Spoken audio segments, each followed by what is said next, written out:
Believe in,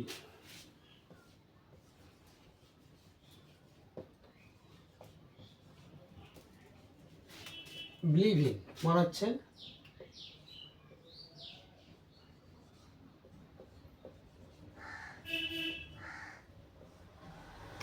আস্থা থাকা বা বিশ্বাস স্থাপন করা।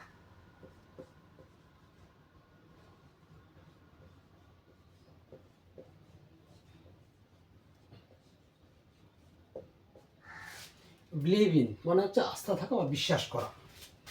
তাহলে আই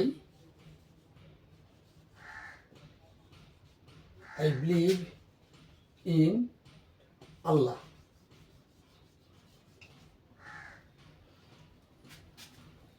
আমি আল্লাহর উপর বিশ্বাস করি বা আমি আল্লাহর উপর আস্থা করি, আস্থা রাখি। এই যে এইভাবে আমরা চেঞ্জ করব। আই বিলিভ ইন আল্লাহ, আমি আল্লাহর উপর বিশ্বাস স্থাপন করি। Okay, next time see you again in my another videos. আসসালামু আলাইকুম, stay with us till then.